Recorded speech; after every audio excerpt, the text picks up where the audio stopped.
Quem me visse há 40 minutos atrás ia achar que o apocalipse estava por perto, de uma crise de rinite alérgica. Aqueles que têm sabem como é. Como eu não tinha há muito tempo, já estava pensando aqui, preciso ligar para o Gerval, ele trazer a palavra. Mas não é a primeira vez que isso acontece, de eu ficar bem mal antes de um culto. Então, na verdade, depois de um tempo eu já estava querendo que chegasse logo esse momento, porque eu sabia que era aqui que eu ia melhorar, né? Porque Deus faz algumas coisas maravilhosas, né? Quando a gente se dispõe a servi-lo. E peço que os irmãos estejam orando por mim, por favor, enquanto a gente medita na palavra. Vocês estão percebendo, a voz dá uma falhada. O Enzo estava preocupado, né? Ele olhava assim, o que acontece? Eu espirrei tanto que ele assustou bastante, né? Mas, irmãos, muito bom compartilhar da palavra de Deus. Mas antes de começar, eu gostaria de compartilhar um pouco também a respeito da nossa vida. Nós comunicamos à igreja no ano passado que neste ano nós estaríamos procurando estudar um pouco mais a palavra de Deus, fazendo um mestrado, talvez fora do país. E algumas pessoas acharam que a gente já iria agora em janeiro, fevereiro. Mas não é assim, viu, irmãos? Tenham paciência, não nos expulsem ainda. A gente está conversando com algumas escolas, com algumas pessoas. O Jader acabou de me passar aqui um contato de um pastor amigo lá em Dallas, nos Estados Unidos, amigo dele. E nós estamos nessa caminhada. Se tudo der muito certo e alguns milagres acontecerem,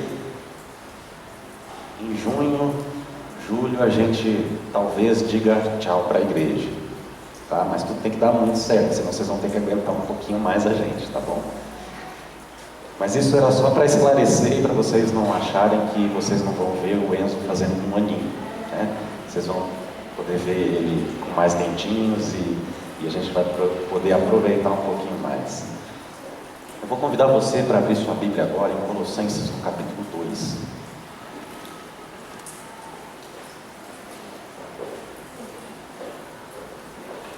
Carta de Paulo à igreja em Colossos,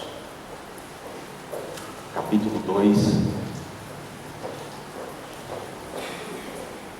Enquanto você encontra esse capítulo, eu gostaria de fazer uma pequena introdução a respeito dessa carta.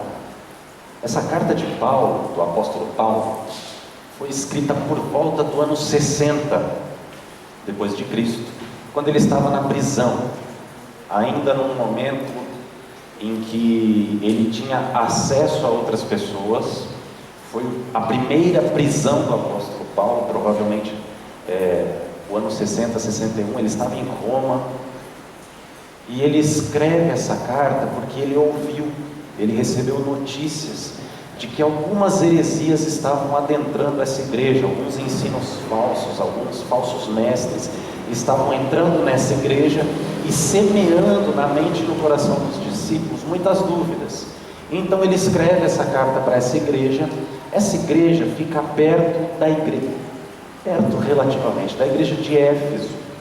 E essa igreja nessa cidade de Colossos, ela é uma igreja um pouco diferente das outras igrejas que o apóstolo Paulo visitou. E essa especificamente ele não conheceu pessoalmente, ele não foi lá, ele enviou uma carta por meio de Epáfras. Epáfras era amigo de Paulo, servo do Senhor Jesus, se converteu ao Evangelho e então levou a mensagem de Jesus para essa cidade.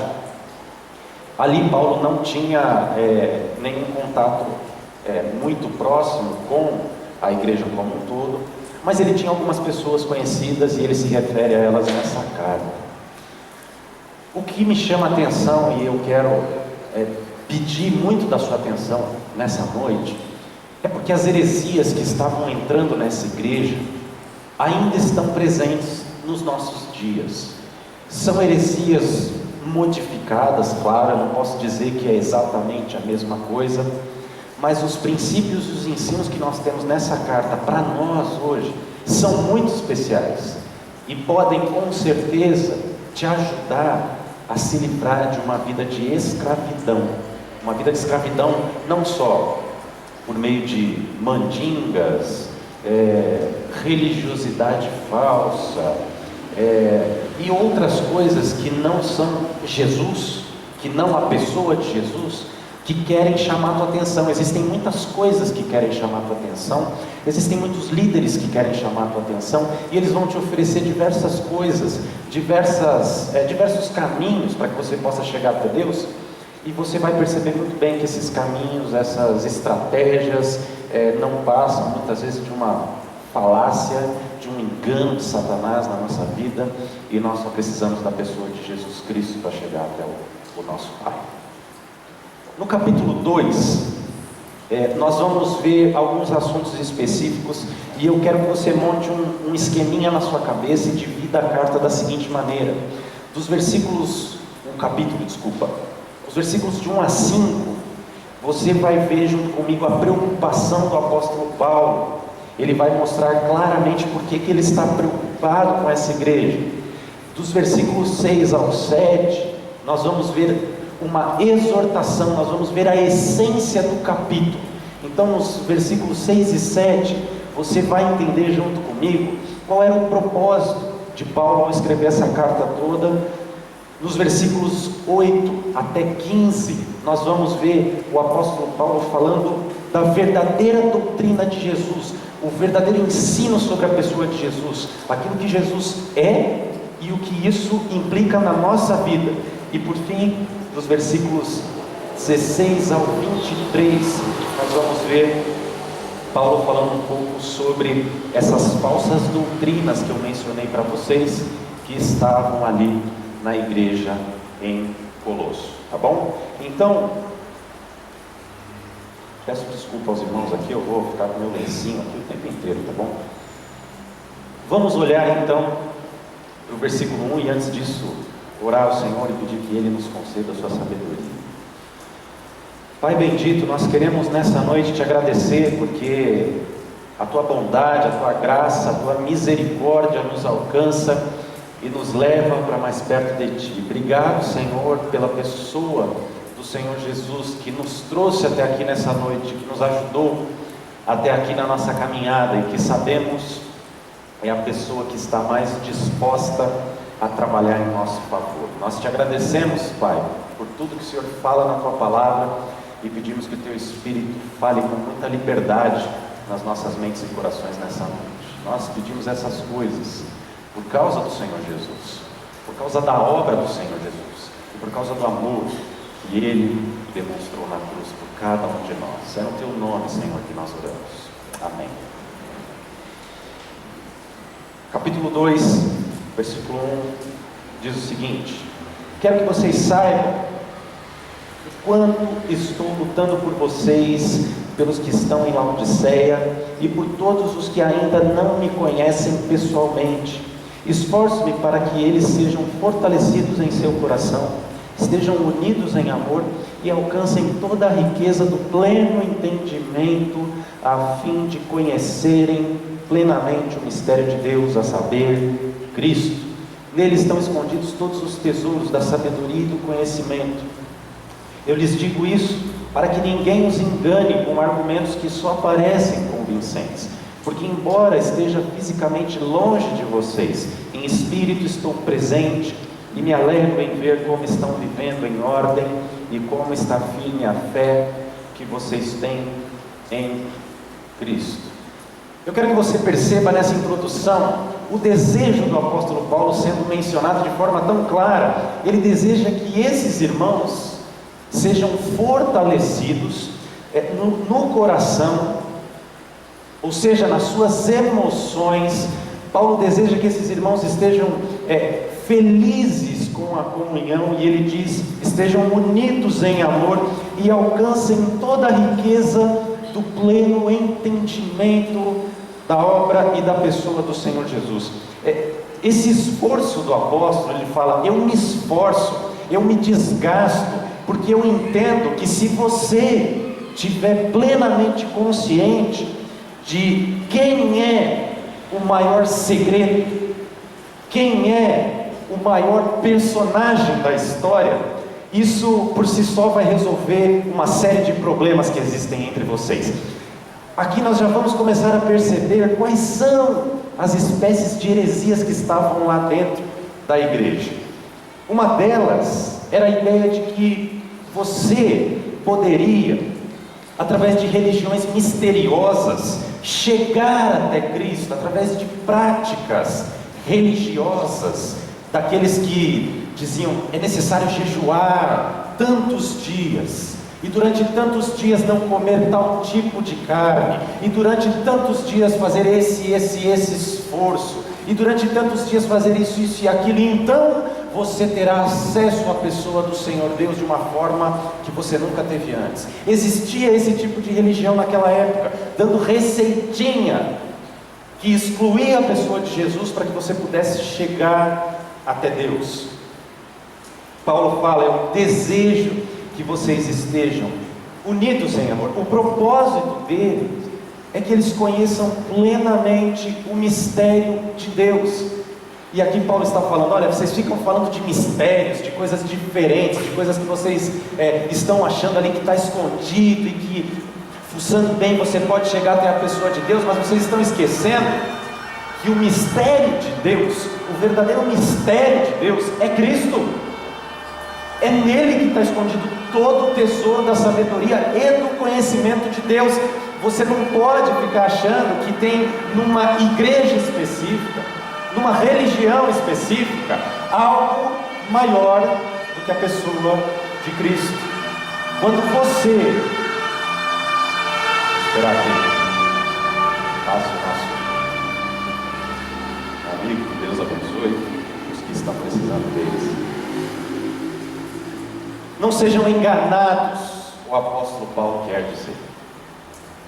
É em Cristo que vocês vão encontrar coisas maravilhosas, coisas inexplicáveis, coisas que as palavras não podem expressar.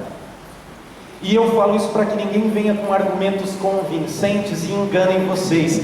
Irmãos, eu conheço pessoas que, em termos de eloquência, deixam muitos de nós, e na verdade a maioria das pessoas do mundo, no chinelo, e que ensinam caminhos que levam à morte, dizendo-se mestres do Evangelho nos nossos dias. Às vezes a gente chega assim e fala: puxa, mas parece tão coerente isso que o apóstolo está falando. Nossa, mas parece tão coerente isso que esse mestre está ensinando. Será que é bem assim? E eu louvo a Deus pela vida daqueles irmãos que se interessam pela palavra e vão atrás, e vão perguntar, e vão questionar a Deus, e vão buscar na palavra, e vão buscar nos seus líderes um entendimento do que Deus está falando, e não do que pessoas que argumentam bem estão falando por aí. Nem tudo que parece lógico é espiritual, nem tudo que parece coerente é verdadeiro. Tome cuidado, não confie no seu próprio entendimento e compare com a palavra os ensinos que você ouve por aí. Compare coisas espirituais com coisas espirituais, o apóstolo está dizendo. Compare a palavra de Deus com aquilo que você está escutando. Ouça tudo, retenha o que é bom e compara com a palavra tudo aquilo que soou estranho aos seus ouvidos. Quanto mais você tiver exercitado no conhecimento de Cristo, na obra que Ele fez, menos enganado você será. O apóstolo fala claramente: esse é meu propósito, esse é meu desejo. Eu quero ver vocês unidos em amor, eu quero ver essa comunhão crescer. Isso que eu ouço de vocês, que é tão bom, eu quero ver crescendo e frutificando, porque em todo lugar se fala da fé de vocês, vocês que estão na cidade de Colossos.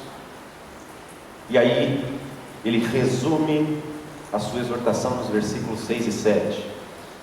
Assim diz o apóstolo: portanto, assim como vocês receberam Cristo Jesus, o Senhor, Continuem a viver nele, enraizados e edificados nele, firmados na fé, como foram ensinados, transbordando de gratidão. Tenham cuidado para que ninguém os escravize a filosofias vãs e enganosas, que se fundamentam nas tradições humanas e nos princípios elementares deste mundo e não em Cristo. Irmãos, muitos de nós caímos nesse engano que Paulo está resumindo aqui de forma tão clara. Ele diz: olha, da mesma forma que você chegou até Cristo, permaneça nele. E eu pergunto para você, como você chegou até Cristo? Pela fé na mensagem que você ouviu.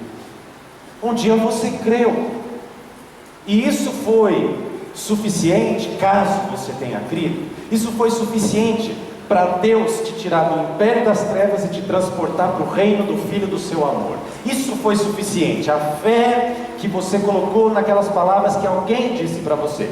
Isso é suficiente para tirar alguém do império das trevas e trazer para o reino do Filho amado. Quando alguém te falou que Cristo morreu na cruz por você, e ao entregar a sua vida para Ele, você estaria então entrando num relacionamento novo com Deus, um relacionamento de fé, de amor, de confiança, de pai e filho. Você começou crendo. Ninguém, se falaram algo diferente para você, se pediram para você ir num lugar e dar 3 pulinhos, ou oferecer algo, um sacrifício, derramar sangue, essa pessoa não te pregou o Evangelho, tá bom? Se a sua iniciação no cristianismo foi assim, te ensinaram tudo errado, porque o sacrifício foi Cristo que fez. Jesus desempenhou o papel principal. Disse para você e para mim que era só crer. A obra de Deus é esta: crer naquele que Deus enviou. Ou seja, nosso trabalho é crer. Agora vocês querem continuar em Cristo pelo esforço próprio? Se vocês receberam pela fé, vocês acham que Deus só vai te abençoar se você fizer isso, isso, isso e aquilo outro? Não, Deus vai te abençoar se você tiver fé. E se você permanecer na fé, e se você continuar crendo nas promessas do Senhor para a sua vida. Não se você colocar um pedaço de pão atrás da porta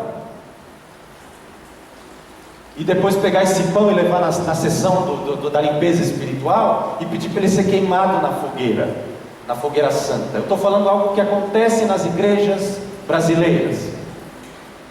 Falam para você pegar um pãozinho, colocar atrás da porta, que vai sair toda a maldição da sua casa, e aí você pega o pãozinho e leva lá, que vai ser queimado pelos missionários, pelos pastores, enfim. Isso é mandinga, isso é heresia. Jesus vai abençoar a sua casa se você tiver fé. Você não precisa levar um martelinho para arrebentar os cadeados, as cadeias da sua vida. Não foi assim que você chegou a Cristo. Não é assim que você continua. Não foi assim que você recebeu a palavra do Senhor. Não é assim que você vai receber as bênçãos do Senhor na sua vida. É pela fé. E o apóstolo Paulo percebeu que havia nessa igreja também uma tendência extremamente mística e filosófica. Algumas pessoas dizem até que é pecado estudar filosofia, porque está na Bíblia aqui, versículo 8 está dizendo: ninguém vos escravize por vãs filosofias. Então, se você fez faculdade de filosofia, está perdido, né? Jogou 4 anos no lixo. Não é isso que o apóstolo Paulo está falando. Essas filosofias vãs são aquelas que ficam falando coisas aparentemente maravilhosas a respeito de Deus, mas que no fim não levam a pessoa de Jesus e levam você a uma escravidão, a fazer coisas que Deus não te mandou fazer. E fica falando a respeito dos cultos de anjos e coisas maravilhosas e coisas que, se você observar bem, então você vai ser liberto, que não tem nada a ver com Jesus, mas você vai ver que no fundo Deus ama todo mundo e assim Ele vai te libertar. Vãs filosofias não quer dizer todo tipo de filosofia. Nós temos filósofos cristãos na história, que são, por exemplo, Blaise Pascal, é um grande filósofo cristão, que você pode ler com muita tranquilidade, porque ele filosofa, fala, ele é um amigo do saber, isso que significa filosofia, né? E ele gosta de falar a respeito de Deus, mas ele se baseia na Bíblia, na palavra e na Escritura. Então você pode olhar para essas coisas.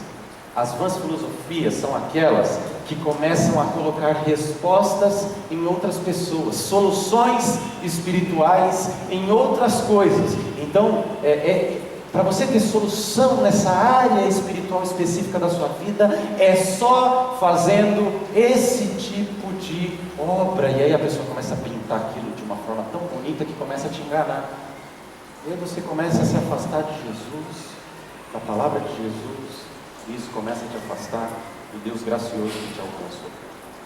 O apóstolo continua agora, dos versículos 8 a 15, e aqui nós vamos ter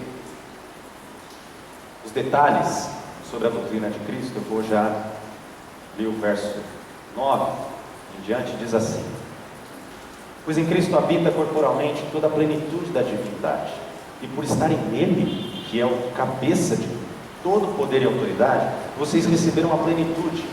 Nele também vocês foram circuncidados, não com uma circuncisão feita por mãos humanas, mas com a circuncisão feita por Cristo, que é o despojar do corpo da carne. Isso aconteceu quando vocês foram sepultados com Ele no batismo, e com Ele foram ressuscitados mediante a fé no poder de Deus que o ressuscitou dentre os mortos. Quando vocês estavam mortos em pecados e na incircuncisão da sua carne, Deus os vivificou com Cristo.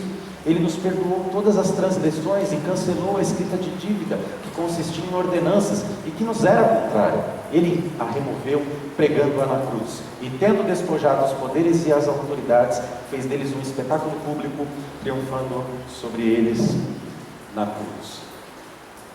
Irmãos, são muitas informações preciosas, e eu quero te pedir uma coisa. Meu objetivo nessa noite não é te ensinar dezenas de lições sobre Cristo e fazer você decorar todas elas. Eu tenho uma lição só para falar. E se você perdeu alguma coisinha no meio do caminho, ficar com dúvida, fique em paz, não vos angustieis, não vos inquieteis. Deus te esclarecerá no tempo devido. Eu tenho uma lição só para compartilhar, que eu creio que é a essência do que Paulo falou para a igreja aqui. Mas esse trecho é muito precioso para a gente passar por alto. É muito precioso para a gente só ler e falar, tá bom, acho que você vai entender e está tudo bem. Tem algumas expressões muito complicadas de se entender. Começando no versículo 8, que a gente leu anteriormente, você tem aqui as filosofias vãs e enganosas que se fundamentam nas tradições humanas e nos princípios elementares deste mundo e não em Cristo. Aí você se pergunta, se você for como eu e curioso, você vai falar, o que são princípios elementares desse mundo? O que o apóstolo quis dizer? Essa expressão, ela era utilizada na época como uma referência aos espíritos malignos que estavam envolvidos no âmbito espiritual. Era só isso. Tá? Pode parecer esquisito, pode parecer uma coisa que não tem muito sentido, mas era disso que ele estava falando. Por quê? Porque algumas pessoas que tinham chegado até aquela igreja vinham de religiões místicas, que viviam com medo de espíritos que estavam na natureza, que estavam ao redor, que estavam na cidade, que estavam embaixo da casa, e esses princípios elementares escravizavam essas pessoas, porque as pessoas falavam, se você não agradar o espírito que está lá na sua casa, lá atrás da mureta da sua casa, você vai ter problemas. E então esses princípios elementares que o apóstolo Paulo está dizendo aqui, não sejam escravizados, são apenas forças espirituais do mundo sobrenatural. Dentro disso, nós temos outras expressões aqui que são importantes para a gente entender. Fala sobre a plenitude da divindade que nós recebemos e que habita em Cristo, que é o cabeça. O que é a plenitude da divindade? Paulo aqui está falando sobre o ser de Jesus Cristo, a pessoa de Jesus Cristo, aquele Jesus Cristo que viveu na Galileia no primeiro século. Ele está falando dele como homem e dizendo, nele, neste homem, habita toda a plenitude de Deus. Tudo que você encontra em Deus, você encontra nesse homem na Galileia. Você não pode pensar que esse homem era apenas um pouco superior a você. Você tem que entender que nesse homem nós temos toda a natureza de Deus encarnada. Ele não é o Deus Pai, não confunda isso. Ele é Deus Filho, mas ele tem todas as características que Deus Pai tem. Ele é um com o Pai. Nada que você vê no Pai falta nele. Falta amor. Jesus não tinha muito amor. Ou, não, Deus Pai que a gente vê lá no Antigo Testamento era muito bravo. Jesus não, ele é misericordioso. Não, são a mesma pessoa, são a mesma personalidade. Eles têm características iguais. Mas quando o filho fala, não é o pai exatamente que está falando, é o filho. Mas o filho está comunicando aquilo que o pai está falando. Por que Paulo estava falando isso para esses irmãos? Porque alguns hereges estavam falando que Jesus, na verdade, era só um espírito um pouco mais evoluído, era só um homem um pouco mais obediente a Deus, e assim ele tinha feito a nossa salvação na cruz. Mentira! Só que tem algo mais especial aqui. Porque esse homem lá de Nazaré, que possui a plenitude de Deus, ele agora deixou que você e eu participemos dessa plenitude também. Se você está em Cristo, você também é participante dessa plenitude de Deus. Ou seja, que se você está em Cristo, você tem tudo o que você precisa para uma vida pura, santa e agradável a Deus. Diferente do que eles estavam pregando lá, que você precisava fazer algumas coisas, observar algumas práticas religiosas, para então poder ter parte com Deus. Paulo está falando, olha, escuta aqui, pode parar com as mandingas, pode parar de colocar sal grosso aí na porta, pode parar. Em Cristo vocês têm tudo, absolutamente tudo o que vocês precisam. Não é um processo no qual você, Deus te dá só um pouquinho primeiro, não posso dar muito, né? Não pode dar muito poder, pode dar asa para a cobra. Não é assim. Jesus se doa, e quando Paulo ou qualquer apóstolo fala estar em Cristo, é você estar na fé, confiando no que ele falou e em quem ele é. Aí você está em Cristo, aí você obedece a Deus, aí você ouve da parte de Deus, aí Deus te dá alegria, te dá paz, te dá todo aquele fruto do Espírito: longanimidade, benignidade, paz, mansidão, domínio. Aquilo não é uma lista, nós falamos um pouco na quarta-feira, mas aquilo não é uma lista de habilidades que você tem que alcançar, que você tem que... Aquilo é resultado do estar em Cristo. O fruto do Espírito é ter essas coisas, todas elas. Se não tem uma, às vezes você pensa, né, que a gente fala assim: eu sou bom de amor, mas está faltando paciência. Não, você não está em Cristo. Se você diz, não, o meu problema é só amabilidade, o resto da lista tem todos. Não, você não tem nenhum. Porque se você está em Cristo, o Espírito está fazendo fluir essas coisas. Se você está na carne, as obras da carne são manifestas e conhecidas. Uma lista infindável de pecados. Como eu faço para estar em Cristo? Você crê, você pede perdão quando peca, e você permanece crendo o tempo inteiro que Ele é teu Salvador, e você segue crendo, e você continua crendo, e daqui 5 minutos você continua crendo, e assim você permanece crendo. Ele é o cabeça. Do que Ele é o cabeça? Da igreja, claro, mas sobre todos os princípios elementares desse mundo, Ele é o cabeça, Ele está sobre todos eles. Não há espírito que tenha mais poder do que Jesus. Não tem demônio que aguente com Jesus. Ele está acima. Ele tem autoridade. Ele tem poder acima de todos. E se por estarem nele, e se vocês estão nele, então vocês têm a plenitude de Cristo. Então vocês têm tudo. Então vocês estão procurando um monte de coisa boa, Paulo está falando. E aí o apóstolo fala que em Jesus nós também fomos circuncidados. E a circuncisão, você vai falar: poxa, eu circuncidado, mas não sou israelita, né? Mas a circuncisão que Deus deseja do seu povo não é a física, é a do coração. Ele já falava isso lá no Antigo Testamento. Eu vou ler um trecho para você do Antigo Testamento. Circuncidai-vos para o Senhor, circuncidai o vosso coração, ó homens de Judá e moradores de Jerusalém. Circuncidai o S2, a galera coração. Você circuncida o seu coração, tira o prepúcio do seu coração. Vale para homem, vale para mulher, vale para grego, vale para bárbaro, vale para judeu, vale para gentil. Por quê? Porque essa circuncisão é do coração, é aquela que permite você ver a realidade espiritual, ver quem é Cristo, ver quem é Deus, ver quem são os demônios, porque quando caem as suas vendas espirituais, você consegue enxergar aquilo que Deus revela por meio de Jesus, e você consegue ver o que agrada a Deus, e consegue entender como agradá-lo. Circuncida o seu coração, tira essa pele de carne, tira essa pedra que você tem no lugar do coração, circuncida ele. Agora vai ser coração de carne, agora você vai amar, agora você vai desejar fazer o bem. O Espírito Santo de Deus, quando vem na vida do cristão, circuncida o coração. Isso acontece na salvação.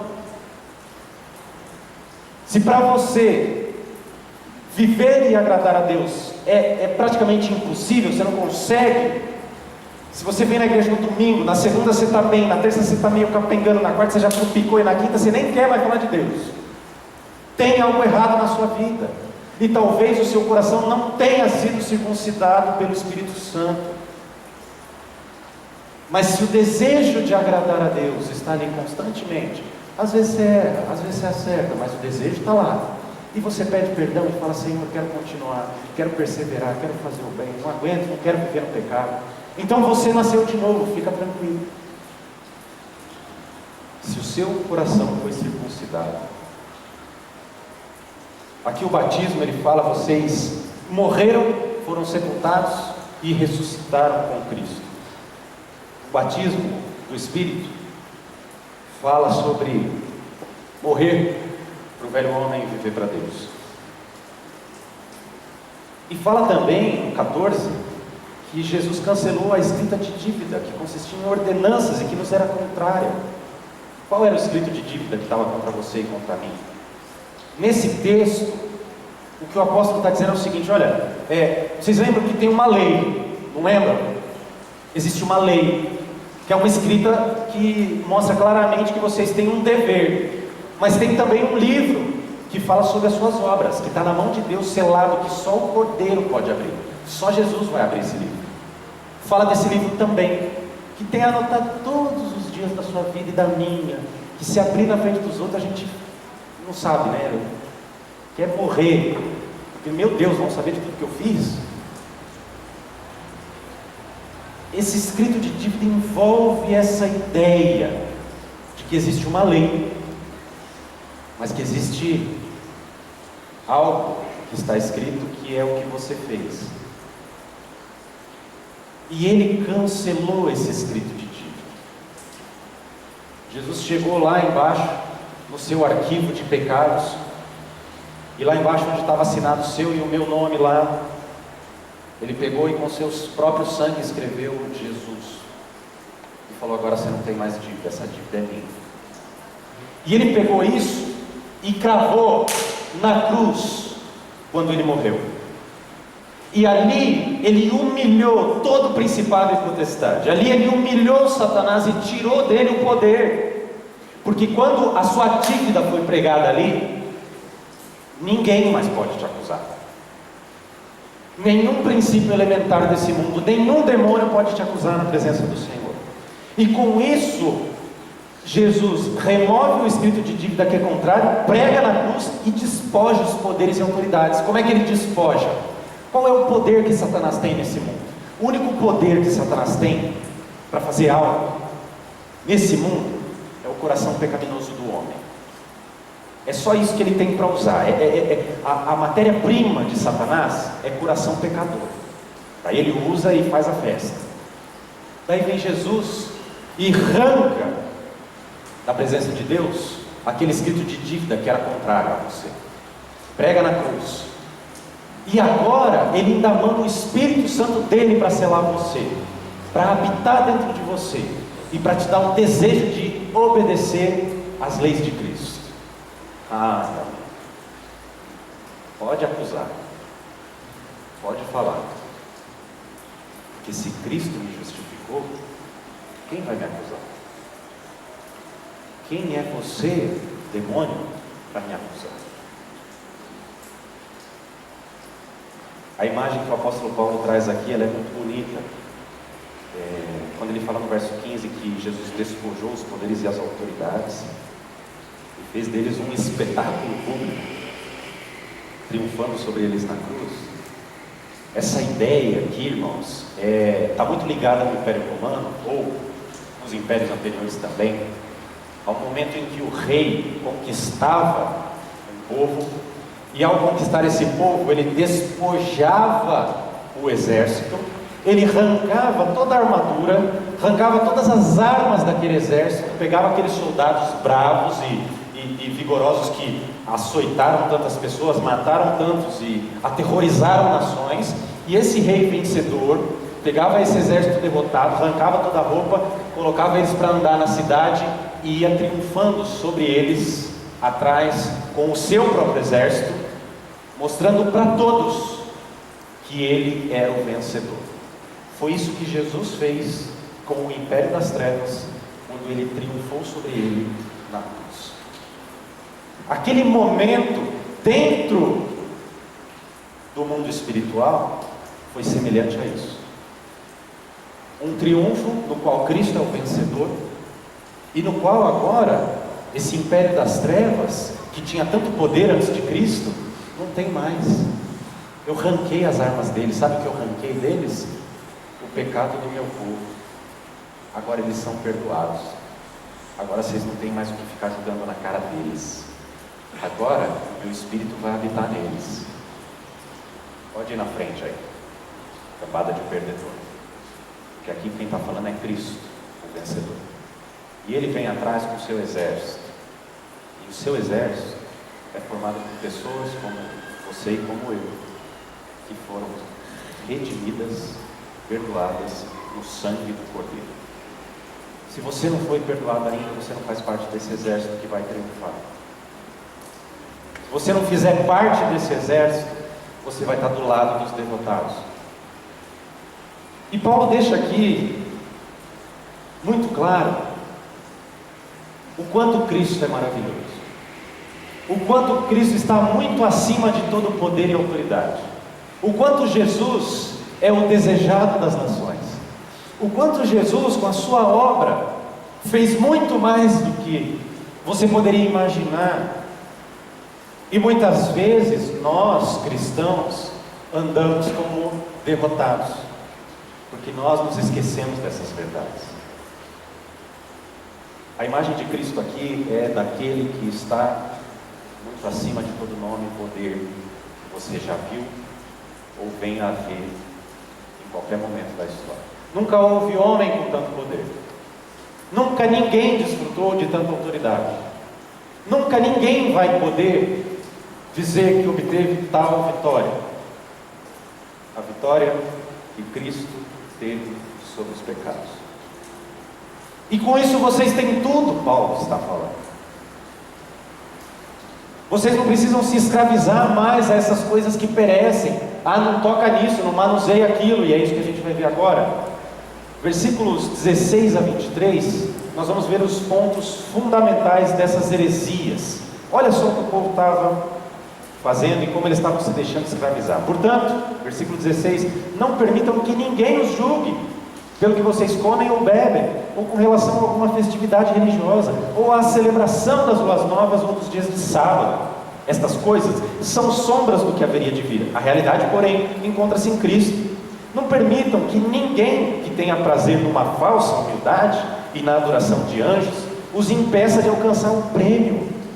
Tal pessoa conta detalhadamente suas visões, e sua mente carnal a torna orgulhosa. Trata-se de alguém que não está unido à cabeça, a partir da qual todo o corpo, sustentado e unido por seus ligamentos e juntas, efetua o crescimento por Deus, dado por Deus. Já que vocês morreram com Cristo para os princípios elementares deste mundo, por quê? Como se ainda pertencessem a Ele, vocês se submetem a regras. Não manuseie, não prove, não toque. Todas essas coisas estão destinadas a perecer pelo uso, pois se baseiam em mandamentos e ensinos humanos. Essas regras têm, de fato, aparência de sabedoria, com sua pretensa religiosidade, falsa humildade e severidade com o corpo, mas não têm valor algum para refrear os impulsos da carne. Irmãos, aqui nós temos um detalhamento maior da parte do apóstolo Paulo sobre aquelas heresias que estavam ali nessa igreja. Entre elas nós podemos citar aqui o legalismo judaico que existia naquela época, que está voltando nos nossos dias, porque existem muitas sinagogas surgindo por aí, de pessoas se dizendo judeus, que creem em Jesus e que negam a sua divindade, tá? Existem muitos aí se dizendo judeus hoje em dia, que estão arrebanhando aos montes crentes fracos, tá? Por quê? Porque eles vêm com todas aquelas histórias judaicas bonitas, cheia de aparência de piedade. E quando você pergunta, mas e Jesus para vocês? É o Mashiach. Ah, que bonito, vocês acham que ele é o Messias? É, para nós ele é o Mashiach. E sobre a natureza divina de Jesus, o que vocês creem? A maioria absoluta deles vai falar, não, nós não...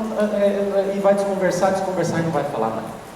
Porque a maioria deles crê que Jesus era um homem que obedeceu a Torá, a lei, só um pouco melhor que você só. Mas falar que ele é Deus, não, Deus é um, Elohai, Eloheinu, não é errado, eles vão ficar falando coisa hebraica, você fala, aí está o Espírito, esse cara sabe. Parece bonito, mas tira de Cristo toda a sua beleza, toda a sua autoridade, que nós vemos claramente nas Escrituras. Esse legalismo judaico existia e era forte na época de Paulo e tem voltado, tome cuidado. Se alguém se dizer judeu messiânico, se disser judeu messiânico para você, pergunte, você crê que Jesus é o Filho de Deus, é um com o Pai, e Ele é divino? Sim ou não? Falou não, acabou a história, não tem papo. Eu tenho mais de 3.000 textos na palavra para mostrar para você falando que Jesus é Deus. Ele não é Deus Pai, Ele é Deus Filho, Ele é Deus. Tá bom? Então não caia nesses enganos. Outra doutrina que se infiltrou nessa igreja, o gnosticismo. Vocês já devem ter ouvido falar um pouco sobre isso, alguns não importa o nome. A ideia é o seguinte: essas pessoas, elas acreditavam que elas possuíam um ensino superior, aquela ideia daquela espiritualidade melhor, assim, eu sou melhor que você. Não vou falar bem porquê, mas eu sou melhor, porque eu tenho alguns conhecimentos aqui que são superiores, que me levam a um relacionamento com Deus melhor. Irmãos, isso é mais comum do que se imagina, isso se transvestiu na nossa era, hoje em dia, e muitos que se dizem cristãos são, na verdade, grandes gnósticos, que se acham os detentores do saber e que possuem um conhecimento mais elevado do que o seu, e eles têm acesso a Deus, um acesso que você não tem. Você está lembrando de igrejas e pessoas? É isso mesmo. Pessoas que acham que, porque têm uma prática diferente, estão mais perto de Cristo. Não falta para essa igreja nenhum dom. Está entendendo o que eu estou falando? Não falta dom nessa igreja. Não vem falar linguinha estranha para mim, falar que está cheio do Espírito e está caindo por aí, e falar que isso está te levando, você está mais perto de Deus do que eu, se eu não tenho dom de línguas. Está claro? Não falta dom nessa igreja. Está querendo ver espetáculo? Vai ver show. Aqui não é lugar de show, aqui é lugar de glorificar o Senhor Jesus, juntos. Misticismo. Essa ideia do misticismo entrou na igreja lá de Colossos, por meio de pessoas que usavam outras pessoas para chegar até Jesus. Eles, na verdade, se utilizavam de práticas relacionadas com bruxaria, com culto a outros deuses, iam misturando essas coisas com o cristianismo e dizendo que com isso eles estariam mais perto de Deus. E um outro são os ascetas. Já ouviu falar de asceta? Não tem problema. Asceta é simplesmente aquele cara que nega o prazer, se nega tudo que é bom para dizer que ele está mais perto de Deus. É o cara que sofre, é aquele que se martiriza, sabe? Aquele que diz, não, eu não vou fazer esse tipo de coisa, eu não vou ter esse tipo de prazer, porque eu tenho um relacionamento com Deus diferente, eu não tomo Coca-Cola. Você Você toma Coca-Cola, né?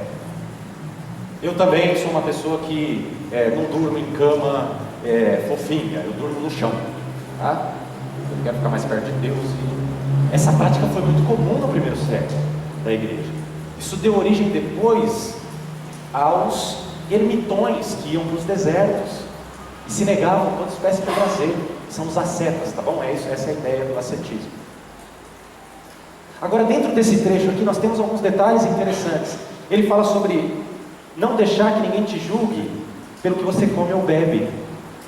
Não deixa que ninguém te julgue com relação à festividade religiosa, celebração de lua nova, de sábado, porque essas coisas são sombras do que haveria de vir. A realidade, porém, está em Cristo.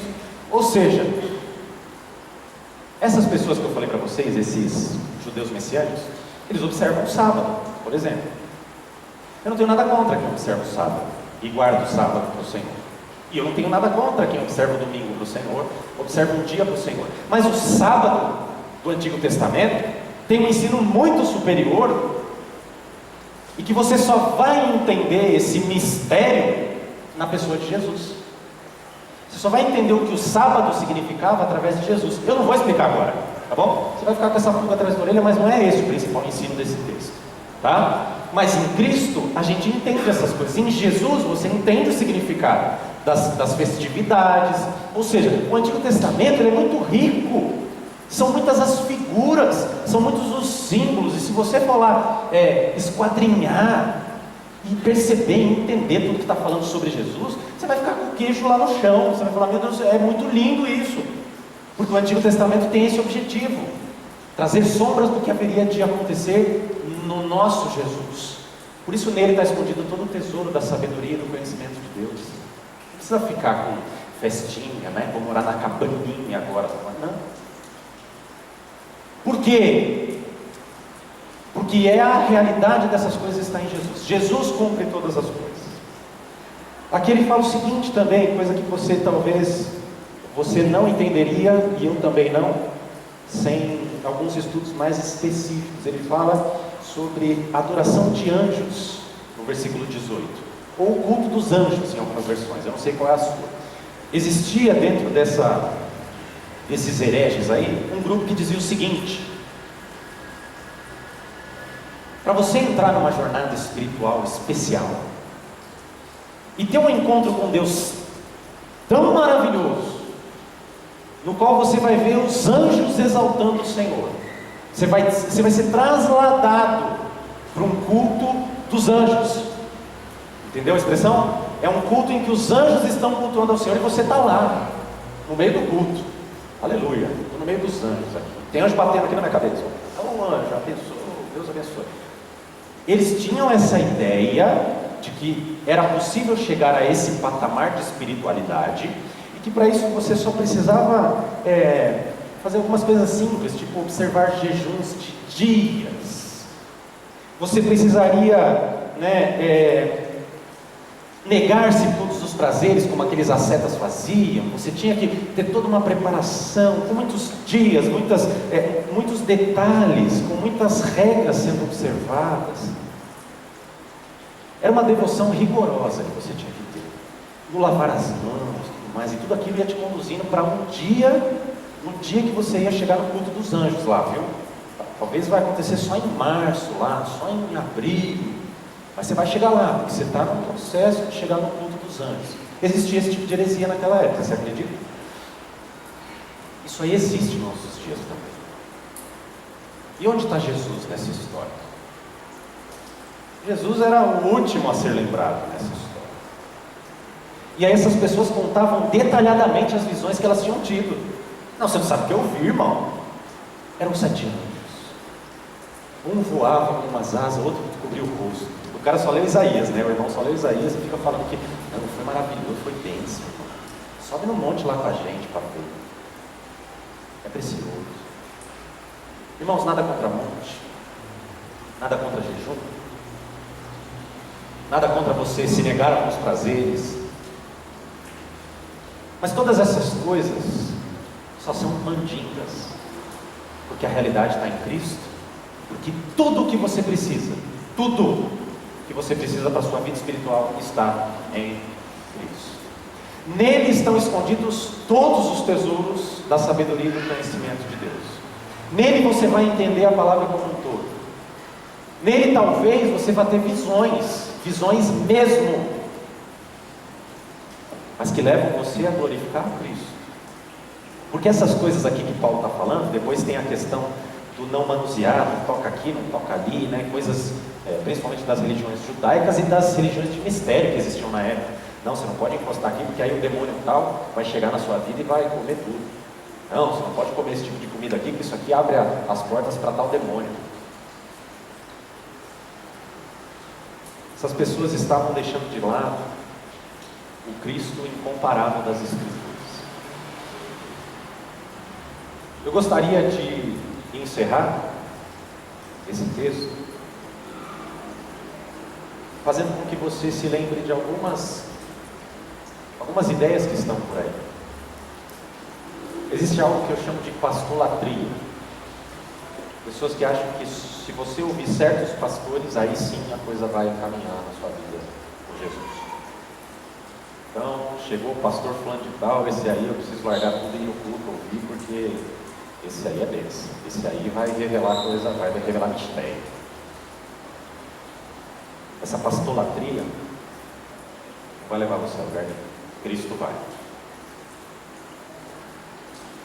Existe muita mandinga gospel por aí. Então você comprar tal meia por sei lá quantos reais, você vai no lugar que você pisar com os seus pés vai ser abençoado, vai ser esse tipo de coisa. Isso é macumba gospel, tá? Afaste-se dessas coisas. Jesus é suficiente. Tem a fronha da libertação, R$91, uma fronha para você colocar no travesseiro do drogado, daquele que está endividado, mas uma ofertinha de R$91 você compra essa fronha. Não serve para nada. Cristo serve. Cristo liberta. Talvez você receba e-mails dizendo: Deus tem visto suas lutas, Deus diz que elas estão chegando ao fim, uma bênção está para vir na sua direção. Se crês em Deus, por favor, envie esta mensagem para 20 amigos. Não ignores, porque você está sendo tentado. Se você rejeitar, lembra-te que Deus disse: se me negares entre os homens, eu te negarei diante do Pai. Dentro de 4 minutos você vai receber uma surpresa. Isso é misticismo gospel. Eu sei que você vai se sentir mal se você não mandar. Eu também me sinto às vezes, mas eu apago, tá bom? Eu preciso de Cristo, não desse tipo de e-mail. Nem você. Bom, não se escravize, porque isso dá um sentimento de escravidão, não dá? Você fica mal. Puxa, agora vou negar Jesus. Vai me negar diante do Pai? Não, você tem que pregar mesmo, tá certo, mas não é assim. Em 4 minutos não vai acontecer nada. Nada. Bom? Falar, qualquer coisa, fala, culpa do pastor Daniel, foi ele que falou que não ia acontecer nada. Né? Quero ninguém aí se machucando depois também. Eu mandei e-mail, tá vendo aí, pastor? Tá, vou mandar conta lá para casa, né? Não vai acontecer nada. Cristo, Jesus, é aquele que vai te abençoar, que vai cuidar de você. O cerne disso tudo é que essas coisas escravizam. Todas essas coisas são doença espiritual e não saúde. Não perca o foco. Permaneça em Cristo, somente nele. A Bíblia é um manual de instruções. Quantos aqui têm hábito de ler manuais de instruções do começo ao fim? Levanta a mão. De todos os aparelhos eletrônicos. Você pegou o que chegou, você... do começo ao fim. Ok? Algumas pessoas, pouquíssimas, levantaram a mão. Quantos aqui gostam daquele manual, o guia rápido de instalação? Vem um manual desse tamanho e o guia rápido é desse tamanhozinho assim, ó. Né? Vou instalar logo esse negócio. Irmãos, eu gosto do guia rápido de instalação também. A diferença é que quem lê o manual do começo ao fim vai utilizar todos os recursos disponíveis. E a gente que lê só o guia rápido, se lê só o pão diário, não vê nem a referência, né? Amém, Jesus, sabe? E nem lê o texto que ele pediu para você ler.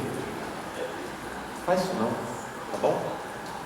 É um manual. O manual, eu tenho um manual aqui, claro, ele tem um monte de notinha, tá? Ele é mais grosso que o normal. Mas se você não leu do começo ao fim ainda, talvez você não esteja desfrutando de muita coisa que Jesus tem para você. Daí você vai acabar comprando uma fronha, né? Porque eu não sei o que Cristo tem para mim. Cristo é tudo. Tem tudo o que você precisa. Você não precisa de mais ninguém. Amém? Feche seus olhos, feche seus olhos, nós vamos orar. Senhor,